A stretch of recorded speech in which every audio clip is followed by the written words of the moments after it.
सियावर राम जय जय राम, मेरे प्रभु राम जय जय राम। जय मंगल भवनीय मंगल हारी, दरबार दशरथ अजर बिहारी।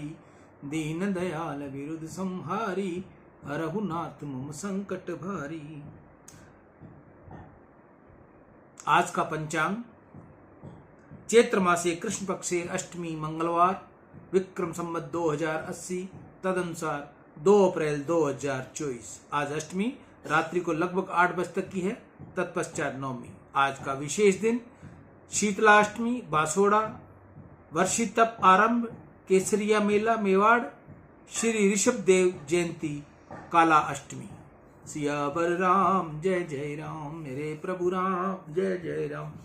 जय मंगल भवनीय मंगल हारी, दरबार दशरथ अजर बिहारी। दीन दयाल विरुद्ध संहारी, हरहु नाथ मम संकट भारी, हरहु नाथ मम संकट भारी। कल हमने तत्वार्थ रामायण का प्रसंग परमात्मा आनंद स्वरूप है, इसका हमने कथा को विश्राम दिया था। सुख और दुख मन के धर्म है। आत्मा सुखी नहीं, आत्मा दुखी भी नहीं।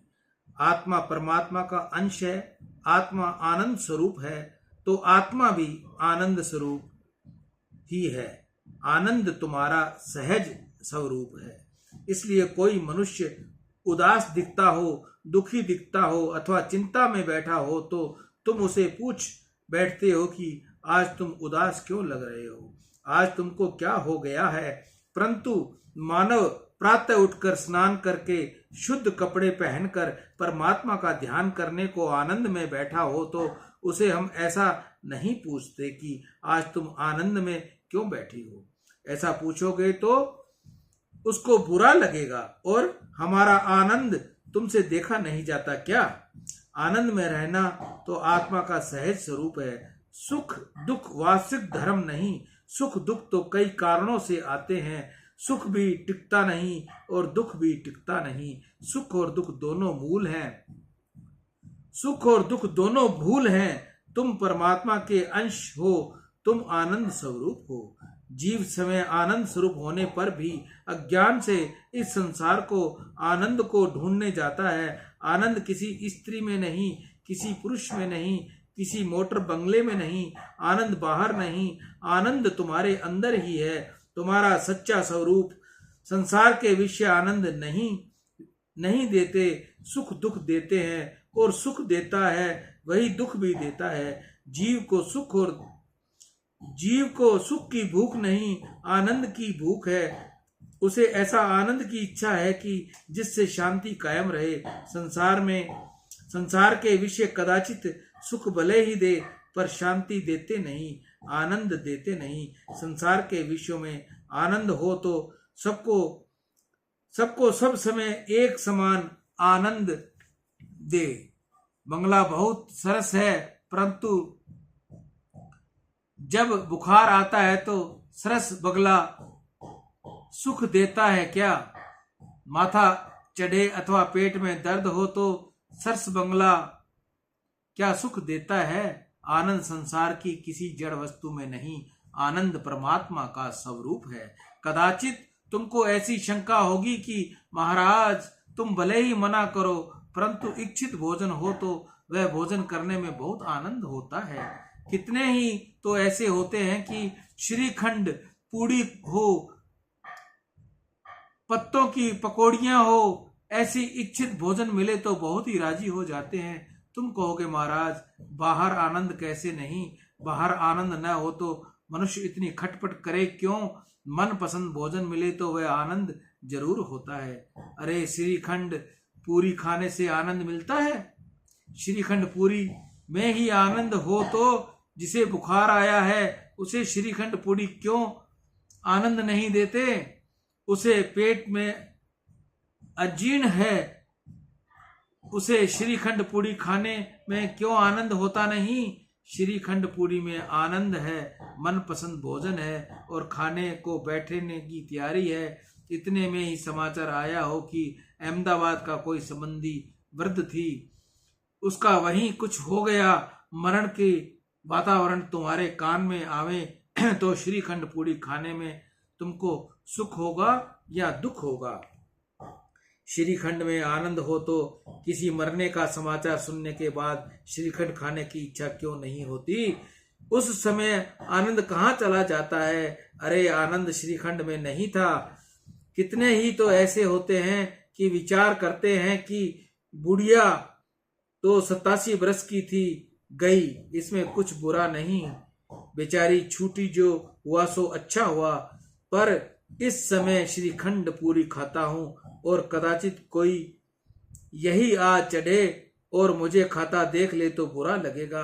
कितने तो बहुत ही विवेकी होते हैं, दरवाजा बंद करके घर वालों को कहते हैं कि खोलना नहीं, मैं भोजन कर लूं, तब खोलना। मनुष्य को बुरा कहने में दुख होता है। मनुष्य अनेक बार बुरा काम करता है, परंतु उसकी ऐसी इच्छा होती है कि मेरा जगत में बुरा न दिखे, किसी को खबर न पड़े, मैं बुरा करता हूं। थोड़ा विचार करो, ध्यान में आएगा कि आनंद श्रीखंड में नहीं था। आनंद आत्मा का स्वरूप है। संसार के किसी पदार्थ में अथवा विषय में आनंद नहीं। विषय तो जड़ है, जड़ पदार्थ में आनंद संभव हो ही नहीं सकता। जड़ पदार्थ में जीव को जो कुछ भी आनंद का भास होता है वह अंदर के रहने वाले चैतन्य के स्पर्श से होता है।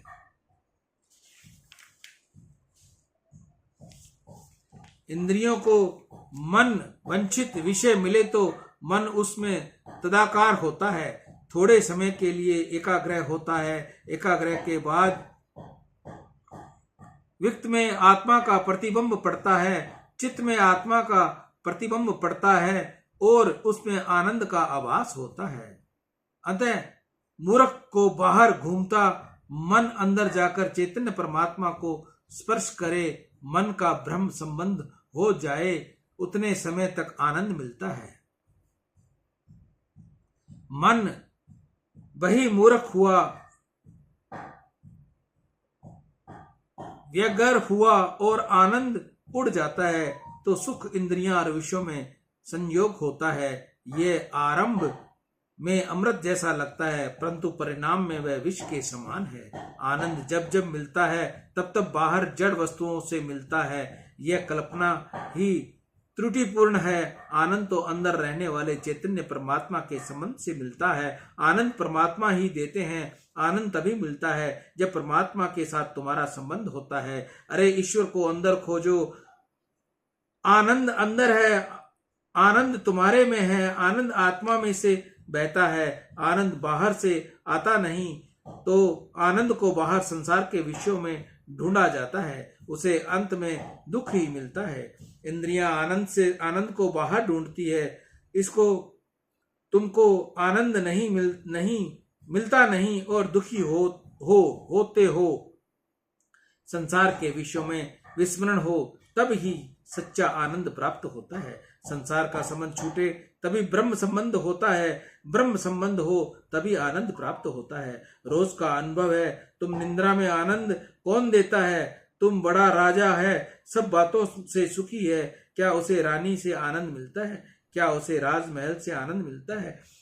सब छोड़कर जब वह सो जाता है तब उसे आनंद मिलता है। रानी को, राजमहल को जब वह भूल जाता है तब उसे निद्रा आती है और तब ही आनंद मिलता है। कितने ही तो नींद के लिए गोलियां लेते हैं जिससे नींद आवे। अरे निद्रा में एक पैसा मिलता नहीं, खाने को मिलता नहीं, मोज शोक मिलता नहीं, फिर भी निद्रा में तुम्हें क्यों आनंद आता है? निद्रा तुमको कौन आनंद देती है? निद्रा में शांति कहाँ से मिलती है? मनुष्य को सब सुख मिले पर उसे नींद न आवे तो मनुष्य पागल जैसा हो जाता है, उसे चैन पड़ता नहीं। निद्रा तो आनी ही चाहिए, कारण निद्रा में शांति मिलती है, आनंद आता है। निद्रा में मनुष्य को कौन शांति देता है? चारपाई पर पड़कर जिसको जगत याद आता है उसे निद्रा नहीं आती। कोई अति सुंदर स्वरूप आंख में आवे तो निद्रा नहीं आती, आंख रूप से हट जाती है तभी निद्रा आती है। कान को कोई शब्द सुनाई पड़े तो निद्रा आती नहीं। धीरे धीरे जब सब भूल जाता है, भुला देता है, तब जगत को भुला देता है, तब मन अंतर्मुख होता है और इंद्रियां जब विषयों को छोड़ती हैं तभी अंदर विराजे हुए चैतन्य परमात्मा के साथ सो जाते हैं। इंद्रियों का लय संसार के विषयों में होता नहीं, परमात्मा में होता है और तब निद्रा आती है। निद्रा आने के बाद शांति मिलती है। निद्रा के अंदर विराजे हुए चेतन परमात्मा का आनंद मिलता है। आत्मा चेतन परमात्मा का स्वरूप है। तुम्हारा आनंद बाहर नहीं, तुम्हारा ही आनंद तुमको मिलता है। मनुष्य को सब कुछ छोड़कर सोने की इच्छा होती है। ऐसा सिद्ध होता है कि आनंद संसार की जड़ वस्तुओं में नहीं, आनंद जग में नहीं, आनंद को भूलने, जगत को भूलने में है। तुम आनंद स्वरूप ही हो, तुम्हारे अंदर, तुम्हारे पास ही है। आनंद स्वरूप परमात्मा सब में चेतन रूप से निवास करते हैं। आनंद निरपेक्ष रहता है और टिकता है। सापेक्ष होता है तो टिकता नहीं। जब तक मनुष्य को अन्य किसी में आनंद मिलता है तब तक मानना कि पीछे दुख खड़ा हुआ है। तुम दूसरे से आनंद लेने जाओगे तो दुखी होगे। निद्रा में मन जैसा शांत रहता है, ऐसा जागृत अवस्था में रहे तो जहां जाओ वहां आनंद ही आनंद है। दीपक में जब तक तेल है तब तक वह जलता है। दीपक का तेल समाप्त हुआ तो दीपक शांत हो जाता है। उसी प्रकार मन में संसार हो तब तक मन भी जलता है, परंतु मन में संसार न रहे तो मन शांत हो जाता है। चारपाई पर पड़ने के बाद मन संसार निकल जाता है तो मन से संसार निकालना, तभी मन शांत हो गया। संसार छोड़कर कहाँ जाओगे? संसार को मन में से निकालने का प्रयत्न करो। बाहर का संसार तुमको त्रास